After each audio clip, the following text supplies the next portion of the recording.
News today पर दुर्गोत्सव की शुरुआत हो चुकी है और हम आपको दिखा रहे हैं लगातार तस्वीरें ग्रेटर कैलाश पार्ट 2 से। सबसे पहले इधर की तस्वीरें दिखाइए जहां पर ढाक की थाप के साथ आरती भी हो रही है। शाम का वक्त है, यहाँ पर बड़ी संख्या में श्रद्धालु पहुंचे हैं इस वक्त इस आरती में शामिल होने के लिए। आज महासप्तमी की आराधना का दिन है, माँ कालरात्रि की आराधना है और साथ ही साथ बड़ी संख्या में लोगों को यहाँ पर आप देख सकते हैं अलग अलग जगह से भक्त यहाँ पर पहुंचे हैं। वहीं दूसरी एक और तस्वीर हम आपको दिखाते चले, साथ ही साथ यहाँ पर संध्या आरती भी इस वक्त चल रही है जिसकी रौनक हम आपको दिखा रहे हैं। यह है ग्रेटर कैलाश पार्ट 2 जहाँ पर इस वक्त दुर्गोत्सव चल रहा है और उसकी तस्वीरें हम आपको दिखा रहे हैं। सियाह पार्क जिसे मिनी बंगाल कहा जाता है और वहीं पर अलग अलग थीम्स पर पंडाल बने हुए। शक्ति की उपासना के इस पर्व के मौके पर आस्था और भक्ति का ये सैलाब आप देख पा रहे हैं। यहाँ पर अलग अलग पूजा पंडाल, लेकिन साथ ही साथ पूजा पंडाल का थीम और अपने आप में एक संदेश समेटे हुए जहाँ पर बड़ी संख्या में भक्त लगातार पहुँच रहे हैं जहाँ रौनक आपको सबसे पहले दिखाते हैं। इसका अंदाजा इन पूजा पंडालों को देखकर लगाया जा सकता है। यही वजह है कि शाम होते ही इन पूजा पंडालों को देखने लोगों की भीड़ रोजाना उमड़ रही है। जैसा कि दक्षिणी कोलकाता का ये पूजा पंडाल जो इस साल अपना 52वां दुर्गोत्सव मना रहा है। इस मौके पर केंदुआ शांति संघ ने निगुध थीम पर पंडाल बनाया है। निगुध एक बंगाली शब्द है जिसका अर्थ है अज्ञात या रहस्यमयी, यानी इस कॉन्सेप्ट के जरिए देवी दुर्गा तक ले जाने वाली आध्यात्मिक और दार्शनिक यात्रा को दर्शाने की कोशिश की गई है।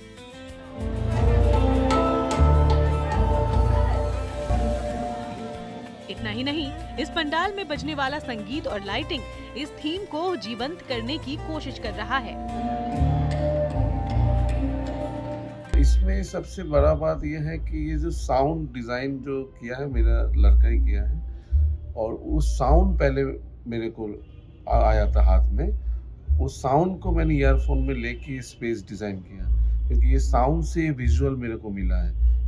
हर माने नॉइस के अंदर, हर साउंड के अंदर एक विजुअल रहता है। You have to observe and you have to find that visual. तो ये साउंड जब वो जैमिंग कर रहा था उसका म्यूजिकल रूम में, तो मेरे को अचानक लगा this is the right sound for this mystical concept and मैं उससे लिया वो साउंड। उसके बाद ये स्पेस डिजाइन हुआ। दैट्स व्हाई ये साउंड इस स्पेस के साथ इतना इमर्ज हुआ।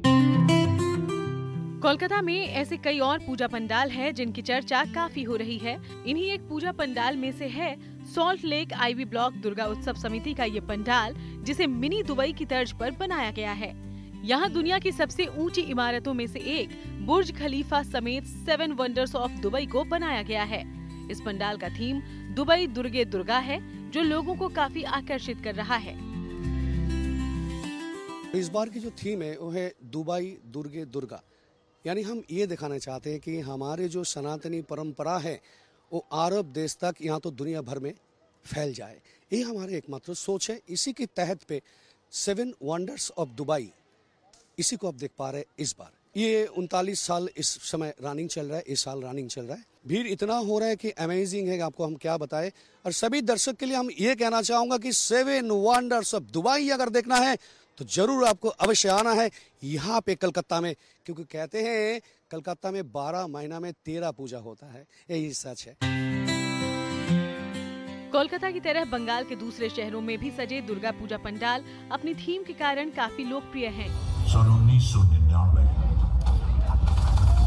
इतिहास बदलने जा रहा था। पूर्वी वर्धमान जिले में कारगिल वॉर मेमोरियल की थीम पर बना पंडाल भी ऐसा ही है, जहां कारगिल वॉर की वीर गाथा को 3D मैपिंग के जरिए बेहद खूबसूरती से पेश किया गया है। बहादुरी की कलम से फतह की एक और बेमिसाल तारीख लिख दी। गवाह है आज भी कारगिल की वो बुलंद चोटियां जिनको तुमने अपने लहू से सींचकर तिरंगे की आन बान और शान को रोशन कर दिया। वहीं पूर्वी वर्धमान जिले में ही जयपुर के प्रसिद्ध विड़ला मंदिर की थीम पर बना ये पंडाल भी अपनी खूबसूरती से लोगों को लुभा रहा है। इस पंडाल में शंख, सीप और घोंघे कवच से सजावट का काम किया गया है। जिसकी खूबसूरती को लोग अपने मोबाइल कैमरे पर कैद कर रहे हैं। थीम है वो तो अब बिरला मंदिर है, जयपुर का बिरला मंदिर है। ये फाइबर से बनाया हुआ है। वो है ना, क्या बोलता है, शंख जो बोलता है, वही है जो समंदर में जो मिलता है ना, झीनुक हम लोग बोलते हैं, कोबाल झीनुक, उसी का वही सब जो सागर में मिलता है, वही सब जिस तरह के बनाया हुआ है। वो जो माँ दुर्गा की 10 रूप है। कोलकाता और वर्धमान जैसी ही दुर्गा पूजा की रौनक आसनसोल जिले में भी देखने को मिल रही है। यहाँ भी एक से बढ़कर एक पूजा पंडाल बने हैं, जिनकी खूबसूरती लोगों को मंत्रमुग्ध कर रही है। गांधीनगर दुर्गा पूजा समिति का ये पूजा पंडाल भी ऐसा ही है, जिसे वाराणसी के प्रसिद्ध 80 घाट की थीम पर सजाया गया है। यहाँ दीप, धूप, शंख ध्वनि और मंत्रोच्चारण के साथ ऐसा माहौल है ताकि लोगों को वाराणसी के 80 घाट जैसा महसूस हो। बेसिकली हम लोग 80 घाट को, बनारस के जो 80 घाट को है, उसको इस जगह पे हम प्रदर्शित कर रहे हैं। सबसे आप जब अंदर घुसेंगे तो आप देख सकेंगे कि हमारे जो पुरोहित लोग हैं ऊपर बाइट साइड में, वो बहुत अच्छी तरह से गंगा आरती कर रहे हैं। आप जैसे जैसे अंदर घुसेंगे तो उन गलियों को आप फील कर पाएंगे कि किस तरह से हम 80 घाट के अंदर जब जाते हैं, आसपास की गलियों को, आसपास के स्थानों को जब देख पाएंगे। आपके पीछे वाली साइड में अगर आप देख सकते हैं तो आप देख सकते हैं कि वो जो घाट है, मणिकर्णिका घाट है, ये सब चीजों का बहुत अच्छा प्रदर्शन किया गया है। बंगाल के अलावा देश के दूसरे राज्यों में भी दुर्गा पूजा से जुड़े पंडाल अपनी थीम और सुंदरता के कारण आकर्षण का केंद्र बने हैं। संगम नगरी प्रयागराज में मीरापुर बारवारी दुर्गा पूजा समिति ने इस बार मातृशक्ति की थीम पर पंडाल बनाया है। यहाँ पूजा पंडाल का पूरा काम महिलाएं देख रही हैं। इतना ही नहीं, इस पूजा पंडाल में 2 महिला पुरोहित ही पूजा पाठ और आरती को करवा रही हैं। कोलकाता से राजेश साह, वर्धमान से सुजाता मेहरा, आसनसोल से अनिल गिरी और प्रयागराज से Anand Raj, good news today. तो नवरात्र में जहाँ एक तरफ दुर्गा पूजा की रौनक है, वहीं दूसरी तरफ रामलीला का मंचन भी हो रहा है और देश के अलग अलग इलाकों से रामलीला के मंचन की तस्वीरें भी आ रही हैं। हम आपको लिए चलते हैं दिल्ली की लव कुश रामलीला में, जहाँ के किरदारों से आपको मिलवाते हैं और बताते हैं कि किस तरीके से कितनी तैयारी वो लोग करते हैं अपने इस किरदार को निभाने के लिए। लव कुश रामलीला से किरदारों से हम बात करते हैं।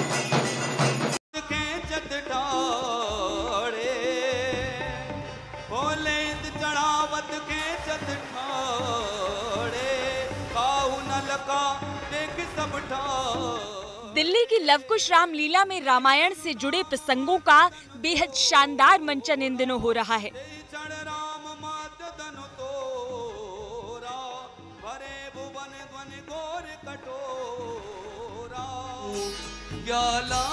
रामलीला के 7वें दिन मंच पर शबरी से श्री राम की भेंट, राम सुग्रीव मित्रता, बालीवध, सीता जी की खोज, लंकिनी से भेंट, लंका में रावण सीता संवाद, रावण और हनुमान के बीच संवाद और अंत में लंका दहन का मनोहारी मंचन अब तक हो चुका है। लंका दहन के इस प्रसंग को देख वहाँ पूरा माहौल जय श्री राम और जय हनुमान के जय घोष से गूंज उठा। रामचंद्र की है।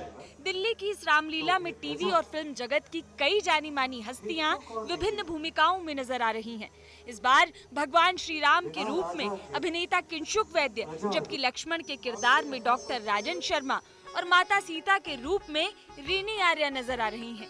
मंच पर जाने से पहले ये कलाकार अपने गेटअप को लेकर कैसे तैयारी करते हैं, ये देखने के लिए गुड न्यूज टुडे की टीम इन कलाकारों के ग्रीन रूम में पहुंची। ऑडियंस को देखकर कैसा फील आता है, ये बताइए।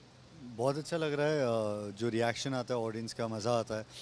And I have realised the fun about Ramlila is going between the audience, doing your scenes there and like you know, Ram ji के स्वरूप में ज़रूर होते हैं, बट उनसे जो इंटरेक्ट करते हैं तो उन्हें भी बड़ी खुशी होती है। लाइक दिल्ली में आके वो वाइब्रेंस आ गया है। क्या दिल्ली कैसी लग रही है, पहले बताओ। मज़ा आ रहा है, मतलब खाना खा रहे हैं यहाँ वहाँ, अलग अलग जगह घूम रहे, और आके रोज़ रामलीला कर रहे हैं। और सबसे ज़्यादा अच्छा जो लग रहा है वो दिल्ली वालों का प्यार जो वो राम जी के किरदार को दे रहे हैं और इस रामलीला को दे रहे हैं। सो जो बेसिकली रामलीला के लिए जो प्यार है, राम जी के लिए प्यार है, वही मुझ पर भी बरसा रहे हैं। So thank you so much. पूरे कैरेक्टर में डूब चुके हो और दिल्ली की खास तौर पर दिल्ली की जो जनता है वो आपसे बहुत प्यार कर रही है, बहुत तारीफ जो है वो सुनने को मिल रही है। भगवान राम की कृपा है जो ये प्लेटफॉर्म मिला मुझे, और मैं अपना 100% एक आर्टिस्ट की तरह एक 100% देना होता है, तो मैं अपना बेस्ट दे रहा हूँ। और बाकी तो ऑडियंस ही एक अच्छी जज होती है जो कि परफॉर्मेंस का बताती है कि कैसा हो रहा है, क्या हो रहा है। मैं सबका धन्यवाद करना चाहता हूँ। सोशल मीडिया में मुझे काफ़ी अप्रिशिएशन मिल रहा है, मैं सभी का तहे दिल से धन्यवाद करना चाहता हूँ। मैं इसलिए अभी हूँ क्योंकि मेरे बहुत मेजर सीन्स हैं और खाती पीती मैं ज़्यादा हूँ नहीं क्योंकि वो डाइट रिस्ट्रिक्शन तो है ही, और इसलिए मैं सोचती हूँ कि मुझे जितना वक्त मिल रहा है ना मैं उतने में अपना देख लूँ। जब मेरा स्वयंवर का लुक था तो इनके पास एक बिंदी के स्टिकर्स होते हैं जो बहुत ही ब्यूटीफुली डेकोरेटेड होते हैं, तो इनका भी काफ़ी टाइम बचता है, वो हाथ से बनाए तो उसमें थोड़ा समय लगता है। तो आजकल रेडीमेड स्टिकर्स आ रहे हैं, तो इन्होंने ना मेरे को स्टिकर यहाँ पे स्टिक किया और उसके बाद वो पानी से ना इनको भिगाना पड़ता है। तो मैंने पूछा कि दादा ये स्टिकर कितने का है? अरे ये तो बहुत महंगा है। मैंने कहा कितना है? कहते हैं कि ये आता है 2500 का आता है। मैंने कहा अच्छा। फिर उसके बाद थोड़ा समय हुआ और इन्होंने स्टिकर निकालने की कोशिश करी तो आधा स्टिकर लग गया और आधा निकल गया। मैंने कहा क्या हुआ आपके 2500 के स्टिकर का? तो मैंने इनको इतना मजे ले लिया। वे हमें राजपथ दिला चुके, माँ सीता से उन्हें मिला दे। दिल्ली की इस लवकुश रामलीला में हनुमान की भूमिका में मल्हार पांड्या और रावण के रूप में आर्य बब्बर ने अपने अभिनय से दर्शकों का मन मोह लिया है। अगर मैं कुछ दिनों के लिए यहाँ पर आया हूँ और मैं अगर अपना किरदार समझ रहा हूँ, अपने किरदार की तरह उसको परफॉर्म करना चाहता हूँ, और अगर कोई हनुमान जी बने हैं, कोई राम जी बने हैं, तो मैं उनको वो इज्जत देना चाहता हूँ। और अगर मेरे मन में इतनी स्नेह भावना उनके लिए आ गई बैक स्टेज, तो कहीं रावण करते समय मैं वो कठोरपन अगर भूल गया तो वो गलती होगी। तो पूरे तरीके से अपने रोल जो किरदार ये रावण का निभा रहे उसमें पूरी तरीके से ढलने के लिए अकेले बैठना पसंद करते हैं। मुझे जो गलत चीज़ है ना वो पसंद नहीं होती, बर्दाश्त नहीं होती, तो मैं उस पर रिएक्ट, वैसे कहते हैं बहुत सारे लोग कि रिएक्ट नहीं करना चाहिए आसानी से, लेकिन गलत चीज़ मुझे बर्दाश्त नहीं होती, मैं तुरंत रिएक्ट कर देता हूँ। चाहे वो फैमिली में हो, फ्रेंडशिप में हो या मेरे वर्क प्लेस पे हो, तो गलत चीज़ पे मैं 100% रिएक्ट करता ही करता हूँ। मुझे लगता है कि जो गलत चीज़ है उसको उसके खिलाफ आवाज़ उठानी चाहिए। हाँ, रामायण में भी तो यही है, अच्छाई, सिर्फ अच्छाई बुराई पर ही जीत हुई है, तभी बुराई का अंत हुआ। लेकिन रियल लाइफ में कोई राम जी है आपके लाइफ में? देखिए रियल लाइफ की अगर मैं बात करूँ तो मुझे यहीं से राम जी मिले, गगन मलिक जी जिन्होंने राम का किरदार प्ले किया है, वो रियल लाइफ में राम ही है। खबर तो ये भी है कि दशहरा के दिन लाल किला मैदान में सत्य पर सत्य की विजय के प्रतीक रावण वध का मंचन बॉलीवुड अभिनेता बॉबी देओल करेंगे, जिन्होंने लवकुश रामलीला कमेटी की ओर से भेजे गए आमंत्रण को पूरे उत्साह के साथ स्वीकार कर लिया। ऐसे में इस बार बॉबी देओल की मौजूदगी से ये रामलीला और भी भव्य और यादगार बन जाएगी, खासकर उन लोगों के लिए जो दिल्ली के अलावा आसपास के राज्यों से लवकुश रामलीला को देखने के लिए आते हैं। Manisha Ladda, Delhi, good news today.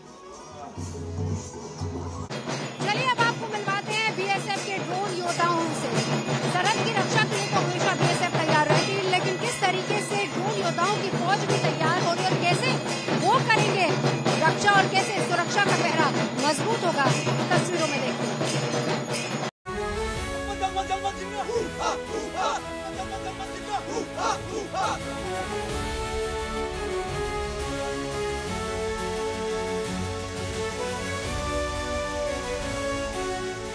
बदलते वक्त के साथ युद्ध लड़ने का अंदाज भी बदल रहा है। ड्रोन की एंट्री ने दुनिया भर में जंग का अंदाज बदल कर रख दिया है। ड्रोन अब सिर्फ तकनीक कहलाने तक सीमित नहीं रह गए हैं, बल्कि वो किसी भी जंग या सैन्य संघर्ष की दशा और दिशा बदलने का मादा रखते हैं।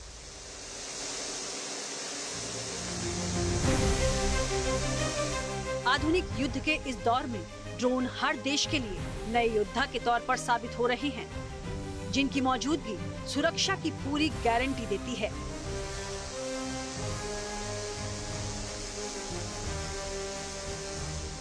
ऑपरेशन सिंदूर के दौरान भारतीय सेना की तरफ से पाकिस्तान में आतंकी ठिकाने तबाह करने पर दुश्मन की तरफ से सैकड़ों की तादाद में ड्रोन भेजे गए। हालांकि पाकिस्तान के ड्रोन हमलों को भारतीय एयर डिफेंस सिस्टम ने हवा में खत्म कर दिया, लेकिन इस सैन्य संघर्ष के बाद भारतीय सुरक्षा बलों को भी ड्रोन वॉरफेयर में खुद को दक्ष बनाने की जरूरत महसूस हुई, जिसके बाद बीएसएफ की तरफ से भी मध्य प्रदेश के टेकनपुर में मौजूद अपनी अकादमी में स्कूल ऑफ ड्रोन वॉरफेयर की नींव रखी गई। फ्यूचर वॉरफेयर में किस तरीके से ड्रोन की क्षमता जो है वो बढ़ाने के लिए बीएसएफ ने एक बड़े स्तर पर वॉरफेयर स्कूल खोला है। यहाँ बॉर्डर सिक्योरिटी फोर्स यानी सीमा सुरक्षा बल की तरफ से ड्रोन वॉरियर्स यानी ड्रोन योद्धाओं की ऐसी फौज तैयार की जा रही है जो वक्त पर सीमा पार से किसी भी तरह के ड्रोन हमले को नेस्तनाबूद कर दे। मॉडर्न वॉरफेयर में ड्रोन के बढ़ते दखल से निपटने के लिए एक कोर्स चल रहा है। कई दिनों तक चलने वाले इस कोर्स की शुरुआत ड्रोन स्टिमुलेटर की ट्रेनिंग से होती है। सबसे पहले मल्टी रोटर ड्रोन और फिक्स्ड विंग ड्रोन पर कमांडोज को वर्चुअली काबू करना सिखाया जाता है। बीएसएफ ड्रोन वॉरफेयर स्कूल के अंदर इस वक्त मैं मौजूद हूं और यहां की तस्वीरें आपको दिखा रहे हैं कि बीएसएफ के कमांडोज जो कि ड्रोन वॉरियर्स हैं उनको किस तरीके से ट्रेनिंग दी जा रही है। जी हां, ये ड्रोन सिमुलेटर्स हैं जिसमें कंप्यूटर के जरिए ये तमाम जो बीएसएफ के कमांडोज हैं वो ये सीखने की कोशिश कर रहे हैं कि ड्रोन वॉरियर्स बनने से पहले इनको सबसे पहले उस टारगेट को फिक्स किया जाता है कि इसमें अगर फिक्स विंग ड्रोन है तो उसको किस तरीके से इस्तेमाल करना है। सबसे पहले हम उनको 2 से 3 दिन सिमुलेटर जैसा कि आप देख रहे हैं सिमुलेटर के ऊपर ट्रेनिंग दी जाती है और सिमुलेटर की ट्रेनिंग के पश्चात उनका टेस्ट लिया जाता है। जो जवान इसमें जो पास होते हैं उनको जो ड्रोन्स हैं उनके ऊपर ट्रेनिंग दी जाती है। कई चरणों में होने वाली इस ट्रेनिंग में ड्रोन मेंटेनेंस के अलावा एंटी ड्रोन सिस्टम की भी थ्योरेटिकल ट्रेनिंग दी जाती है। दरअसल कई चरणों में बटी इस ट्रेनिंग के जरिए बीएसएफ की कोशिश है कि ड्रोन योद्धा उसके हर पहलू को जान समझ लें। ड्रोन की लड़ाई के लिए बहुत सारा इक्विपमेंट अवेलेबल है जिसको अलग तरीके से इस्तेमाल करना है इकट्ठा करके। डिटेक्शन के लिए अलग इक्विपमेंट है, जैमिंग के लिए अलग इक्विपमेंट है। ड्रोन अलग अलग टाइप के हैं जो कि अलग अलग काम के लिए इस्तेमाल होते हैं।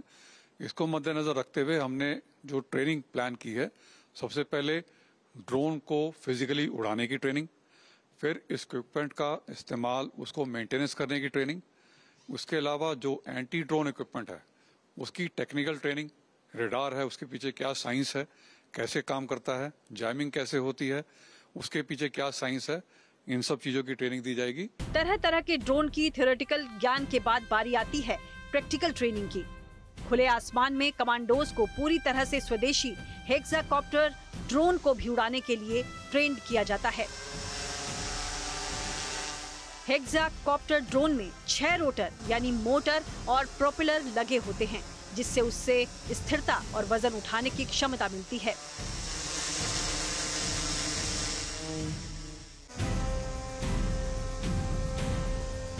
अब इंटेलिजेंस, बेहतर सर्विलांस और रेकी के लिए ड्रोन का इस्तेमाल ज्यादा कारगर साबित हो रहा है। हालांकि बेहतर तरीके से ड्रोन का इस्तेमाल करने के लिए बीएसएफ के पायलट और को पायलट को 3 फेजेस से गुजरना पड़ता है, जिसमें pre flight check, checks during flight और पोस्ट फ्लाइट चेक शामिल होते हैं। ये ड्रोन ट्रेनिंग एक स्किल डेवलपमेंट है जिसमें हम सबसे पहले अपने सीमा प्रहरियों को सिमुलेटर पर बेसिक ट्रेनिंग देते हैं। जब वो सिमुलेटर में एक लेवल की दक्षता हासिल कर लेते हैं उसके बाद उन्हें हम ग्राउंड में फ्लाइंग ट्रेनिंग के लिए लेकर के आते हैं। तो जैसे आपको विदित है कि हवा में जाने के बाद कोई सॉरी और कोई थैंक यू नहीं होता, तो उसी प्रकार से ड्रोन फ्लाइंग में भी pre flight checks, checks during the flight और पोस्ट फ्लाइट चेक्स देखने पड़ते हैं। तो आप देख सकते हैं कि ड्रोन उड़ाने से पहले क्या क्या चेक्स एक पायलट और उसके साथ को पायलट करता है।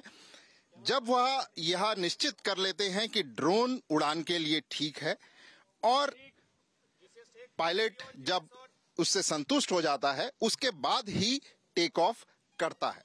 टेक ऑफ होने के बाद भी ड्रोन में वो कई तरीके के पैरामीटर्स जैसे बैटरी, हवा, किस डायरेक्शन में जा रहा है, बेसिक ओरिएंटेशन इत्यादि का ध्यान रखते हैं ताकि हमारा ड्रोन कम से कम समय में ज्यादा से ज्यादा खबरें हासिल कर या मिशन पूरा करके सकुशल वापस आ सके। भीड़ की आड़ में होने वाली संदिग्ध गतिविधियों की रोकथाम के लिए क्वाडकॉप्टर ड्रोन को बेहद असरदार माना जाता है। जरूरत पड़ने पर जिससे भीड़ को तितर बितर करने के लिए टेयर स्मोक शेल भी गिराया जा सकता है। यहाँ पर सबसे पहले आवाज दी जाती है और उसके बाद जो यहाँ पर शेल जो है वो गिराए जाते हैं। ये आप देखिए शेल जो यहाँ पर गिराया गया और इसमें धुआं जो है वो निकल रहा है। ये भीड़ को भगाने के लिए किया जाता है, लेकिन आप इसको दूसरी तरीके से समझ सकते हैं कि बीएसएफ का जो यहाँ पर अलग से तैयारी की जा रही है।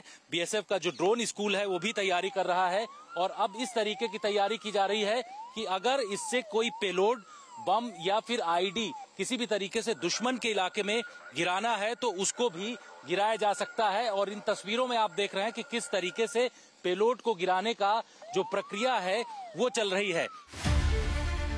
कानून व्यवस्था बनाए रखने, निगरानी और संदिग्ध गतिविधियों का पता लगाने के लिए मोबाइल पेट्रोलिंग का चलन है। इस दौरान ड्रोन के इस्तेमाल से वाहनों पर सवार सुरक्षा बलों को दूर तक नजर रखने में मदद मिलती है। सरहद पर बीएसएफ के इन्हीं वीर जवानों के शौर्य, साहस, शक्ति और वीरता की वजह से ही हम महफूज हैं।